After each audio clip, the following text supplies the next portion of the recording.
Imagine running out of gas in a sundown town and you don't even know you're in a sundown town. I know our For You pages are not the same, but did y'all see the video about that girl that has a son and she had to go pick up her son in a daycare that is in a town, a sundown town? Hello everyone, how are you doing today? Welcome back to Trending Pulse Worldwide. I hope you're faring on well. My name is Amy and thank you so much for tuning in. And in today's video, we are not just talking about sundown towns in general. We are hearing the real experiences of people who actually found themselves stuck in those situations. Because it's one thing to know sundown town existed and still exists, but it's another to hear firsthand what it felt like to be stranded, outnumbered, and unsafe once the sun went down. So guys, I've gathered some videos of people talking about their experiences, so let's check them out. Then I'll be back and we can talk about it. Let's take a look. Like, I never heard what a sundown town is. Apparently, a sundown town is a town where, like, after certain hours, black people can't be in that specific town or else they'll get... Yes, girl. I mean... Quick backstory. So this black girl, she's a single mother. She's in her early 20s. She was in a DV situation where her baby father... So she had to leave the situation and run from home. I don't know where her family's at. She didn't disclose that information with us. I think she mentioned something about her grandmother, but she's trying to get a house so her grandmother can move in with her because I don't think her family's in a good situation themselves. She explained to us how she left the town that she was in to go to this town that she is in currently because of the DV situation with her baby father, and she had to leave and fly out that state. Actually, she didn't fly out the state. She got on the bus. She went to a bus stop, hopped on a bus where her and her child packed a bag of clothes for only her son and didn't pack nothing, not a piece of penny for her ass. When she first moved to that city, she did not know that she was living in a sundown town. So she's been staying in a shelter in that little town. That little town only have one Denny's.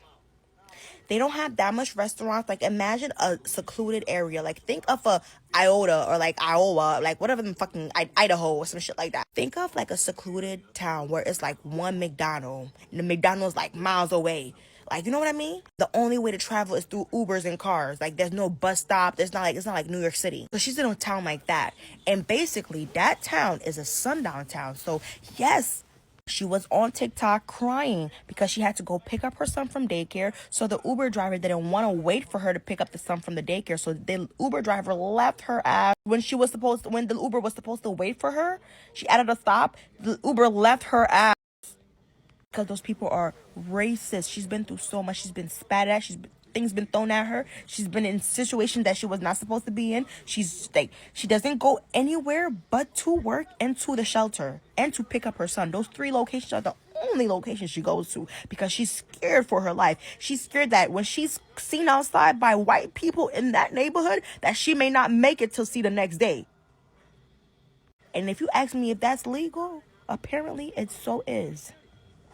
Apparently, in that specific geographic where she's in location, it's legal. It's legal. There's nothing she could do but get the fuck out. Get out. Get out the movie. Get out. Get out. Right now, she got a GoFundMe page in her bio. So if you go click that girl's page, please donate a motherfucker out so we can get her the fuck out of there. So that brings me to my story. But me and a friend of mine, we were both dancers at the time, and she decides that she wants me to come and tag along with her at this private party. Now, if you've been following me for a minute, even before I started posting story times, I don't play about my money, okay? This was another one of those situations where, because it was her play, I let her handle the logistics of where we were going to be, the deposit, how much we were going to get paid at the party, stuff like that. I can't pinpoint exactly where we were because it was so long ago, but I know that we were in the middle of Tallahassee and Georgia. Like, we were on that line. It took us at least an hour and a half, maybe an hour and 45 minutes, give or take, to actually get to this party. Now, usually when we would do private parties, especially if it's something that I'm putting together, I have everything to a T. So we had been planning for this trip maybe for 4 days. We already knew that we were going to go out there. She had already had the location. Now, granted, it was far. But sometimes when we do private parties, they are on the outskirts. So that's not normal, So we're now on the way to this event. We basically chopping it up with each other. We probably gonna stay about an hour if they not throwing no money. We ended up leaving this side around like 8:30, 9 o'clock. Because we knew we wanted to get to the party at least by 11. That gets everybody time to get there. Our investor had a club out there. So everything was pretty much taken care of. And we were expecting at least 50 to 100 people to be at this club. Upon us getting there, y'all, it looks like nobody's there yet. Like, we getting dressed. We like, okay, maybe, we on CP time. So we know they're going to be a little bit late. We just getting ourselves together and hoping that when we go out there, our crowd is there. I should have known something though, because this man didn't even have nowhere for us to get dressed and get ready. We had to get ready in his house. Basically, he had like a little hut, almost like a tiny home right next to the club. And the fact that we done got here is damn near 11 o'clock and it's not no people here yet. Like, y'all not even pre-gaming. That was definitely a red flag. And I already know what y'all thinking. You didn't see the scenery when y'all were on the way? No, because I was asleep. The plan was for her to drive there, I would drive back. We finally get dressed. We see people knocking on the door, trying to see us, whatnot. Y'all go inside the club. And we basically delegating to him that he needs to get them together in the club so we could just go out and do our thing. When we walked out of the little house that he had, into the club, y'all, it was nobody in there. It was probably about 5, maybe 6 people in there. Very janky. Like, they didn't have anything together. No drinks, no food. We came with the ones, but it was just like, what is this? And then he started telling us, yeah, we can't have the music too loud. We don't want to draw too much attention to ourselves. And I'm thinking, okay, that's normal. We are kind of in the outskirts. I understand. But now that I think about it, I think he told us that for a whole totally different reason. So we get to dancing and everything, even though it's not that many people there. We like, let's just go ahead and start. And then when people start pulling up, they see what time it is. And they just start adding more fuel to the fire, more funds. Y'all, the little people that was there who was throwing money, they throwing like $10, $20 out of their pocket. Like, it's some BS. I ain't gonna lie. And then it's so janky that they starting to pick up the money that they're throwing, y'all. And now we done got into it with these people because what are you doing? That's not stripper etiquette. What are you doing? Like, literally picking the money up that they're throwing off of the floor, trying to throw it back on us, or just put it in a pocket. Once we started seeing that and we done got into it with these people, we finna go. Because at this point, like, we already by ourselves. We don't have no security. This man is not even advocating for us. And this is his fucking event. And I'm telling her, like, this will never be done again. Because I would never. So we basically pick up the little scrubs and we get the hell on. Now, y'all remember I told y'all the whole ride there, I'm asleep. Because it's an hour and a half. I'm asleep the whole ride. Y'all, we finally get in the car after cussing this man out, get all of our stuff, and we heading back. Now, we probably about 20 minutes into the ride, and I look down, and I'm like, this girl didn't put no gas in my car. None. And at this time, my car was still kind of brand new. I didn't know everything about my car. I have a hybrid. So I'm thinking, like, maybe it'll run off of, now that I'm running out of gas, because I don't have nothing on my gas. Maybe it'll run off of, the hybrid side. Wrong. Y'all, we ended up running out of gas, breaking down at this little gas station. That was the best part about it. Now, we in the middle of nowhere at this point. Like, we can tell we are in a little city, but I don't know where.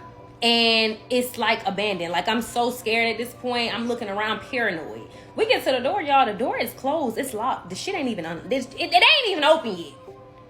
I don't know no gas stations that ain't open. It was late. It probably was about 1 o'clock at this point. But some gas stations be open. Y'all, we went to the door. Do y'all know that these people didn't even open until 6 o'clock? Yeah, that's right. So we had to sit there and wait on somebody to get there. Whole time I got my little pew-pew with me, which I take with me everywhere. But I'm scared. I'm paranoid. I don't know where I am.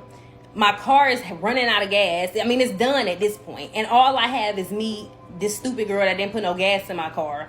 And I'm thinking, I'm praying so hard. Like, God, please, please, please don't let nobody come up and try to be weird with us. And I'm not even thinking Sundown town. I'm thinking, I don't want nobody to try to harm us. I don't want nobody to try to take us. You know what I mean? Like, not even thinking about no Sundown Town at all. She falling asleep and whatnot. I cannot sleep because listen, this is uncomfortable for me. So I'm telling her, you need to wake up. Y'all, we have been sitting out there for 3 hours. Now they said they didn't open until 6, but somebody did eventually come around 4. When the lady get there, she's looking around. She's a white lady, like a hillbilly type. She's looking around. She kind of like trying to figure out why is this car sitting there. So y'all, we finally go in the store. We shop around, basically getting some snacks and stuff for the road. And now we getting ready to walk up to her.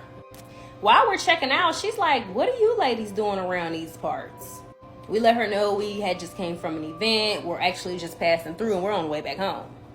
This lady looked us, me specifically, dead in my soul and said, now I'm gonna tell you girls, y'all are beautiful young ladies, and you know, I know that you guys are just passing through, but do you know where you are?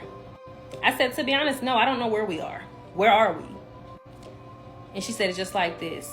Well, be honest with you girls, you're not safe here, and you're lucky that I'm the one who opened up the store today.